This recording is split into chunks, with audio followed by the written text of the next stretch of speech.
নমস্কাৰ দৰ্শকসকল আপোনালোক সকলোকে অমূল্যবাণীলৈ স্বাগতম জনাইছো। আজিৰ ভিডিঅ'টোৰ বিষয় হৈছে 9 জুন ওলোৱাৰ দিনা কৰক বিশেষ উপায় ধন লাভৰ। এই উপায়টো বিশেষ শক্তিশালী আৰু আপোনালোকে প্ৰত্যেক 9 জুন ওলোৱাৰ দিনাই কৰিব পাৰে আৰু 3টা 9 জুন ওলোৱা দিনৰ ভিতৰত আপোনাৰ ইচ্ছাটো পূৰ্ণ হোৱাটো নিশ্চিত বা আপুনি যিমানটো পৰিমাণে ধন লাভৰ আশা কৰিছে বা টকা পইচা লাভৰ বাবে ইচ্ছা ৰাখিছে সেই ইচ্ছাটো পূৰ্ণ হোৱাটো নিশ্চিত। উপায়টো কৰিব লাগিব অমাৱস্যাৰ পিছদিনা দিনৰ ভাগত, মানে এই মাহৰ ফেব্ৰুৱাৰী মাহৰ 10 তাৰিখে আছে অমাৱস্যা, তো আপুনি উপায়টো কৰিব লাগিব 11 তাৰিখে দিনতেই। এতিয়া আপোনালোকক দৰকাৰ হ'ব এখন চেক বুকৰ এটা পেজৰ, মানে এখন চেকৰ আপোনালোকৰ দৰকাৰ হ'ব।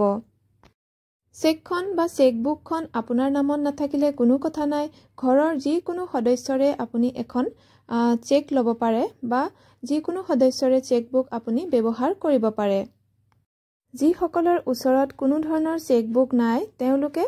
এখন বগা কাগজকে চেকবুক হিচাপে বনাই ল'ব, মানে যিদৰে চেকবুকত লিখা থাকে সেইদৰে আপোনালোকে লিখি এখন চেক বনাই ল'ব।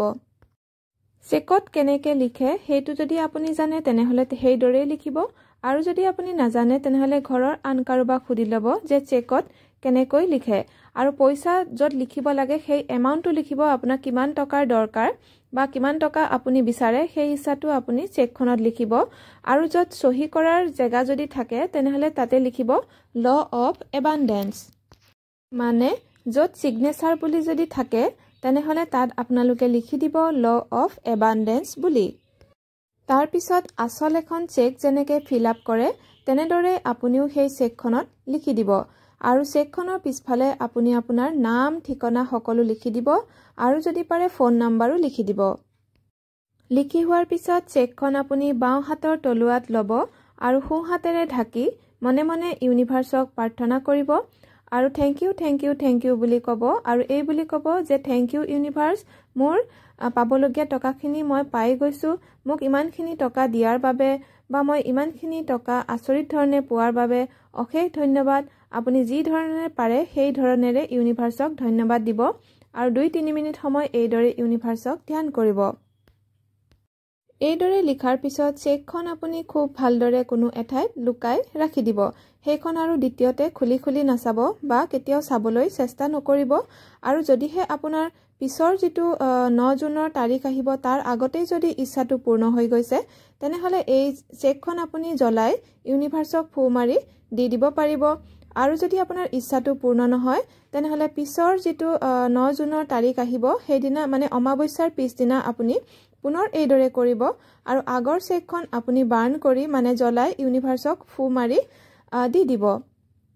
যদি আপোনাৰ ধন লাভৰ ইচ্ছাটো পূৰ্ণ নহয় এমাহৰ ভিতৰত তেনেহ'লে আপুনি দ্বিতীয়বাৰ পুনৰ বনাব পিছৰ যিটো 9 জুনৰ তাৰিখ আহিব সেই তাৰিখটোত, আৰু আগৰখন আপুনি ঘৰৰ ভিতৰতে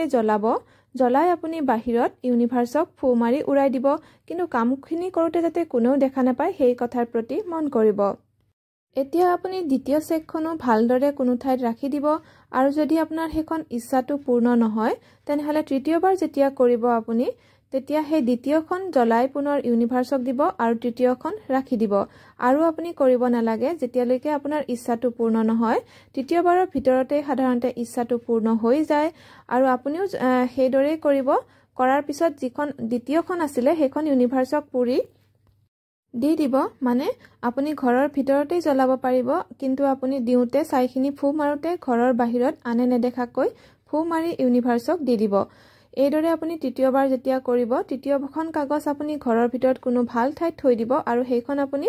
উলিয়াব নালাগে যেতিয়ালৈকে আপোনাৰ ইচ্ছাটো পূৰ্ণ নহয়, আৰু যেতিয়া আপোনাৰ ইচ্ছাটো পূৰ্ণ হৈ যাব পুনৰ সেইদৰে জ্বলাই ইউনিভাৰ্ছক দি দিব, আৰু থেংক ইউ ক'বলৈও নাপাহৰিব, মানে ইউনিভাৰ্ছক ধন্যবাদ দিবলৈ নাপাহৰিব। প্ৰত্যেক 9 জুনৰ দিনৰ ভাগতেই এই কামটো কৰিব, আৰু যদি 9 জুনৰ দিনা নোৱাৰে তাৰ পিছদিনাখন কৰিব, মানে এই মাহৰ ফেব্ৰুৱাৰী মাহৰ 10 তাৰিখে আছে অমাৱস্যা, তাৰ পিছদিনাখন কৰিব দিনৰ ভাগত, আৰু যদি আপুনি কিবা কাৰণত সময় নাপায় বা কৰিব নোৱাৰিলে তেনেহ'লে তাৰ পিছদিনাখন কৰিব, মানে 12 তাৰিখে দিনৰ ভাগত কৰিব, আৰু তাৰপিছত এই উপায়টো নকৰিব, পুনৰ পিছৰ যিটো 9 জুন আহিব সেইদিনাহে কৰিব। চেকখন লিখোতে আপুনি কিমান টকা বিচাৰে সেই কথা লিখিব আৰু টকাৰ সলনি যদি আপোনাৰ অন্য ইচ্ছা আছে তেনেহলে সেই ইচ্ছাও আপুনি লিখিব পাৰিব আৰু তিনিখন চেকত মানে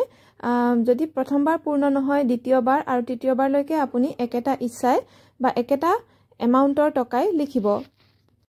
আৰু যত আপোনাৰ এড্ৰেছ লিখিব লগা আছে তাত আপুনি আপোনাৰ নিজৰ নাম আৰু ফোন নাম্বাৰ এড্ৰেছ লিখি দিব আৰু যদি কাৰ পৰা পাব হেতুৰো লিখাৰ সুবিধা থাকে তেনেহলে আপুনি ফ্ৰম দা ইউনিভাৰ্স বুলি লিখিব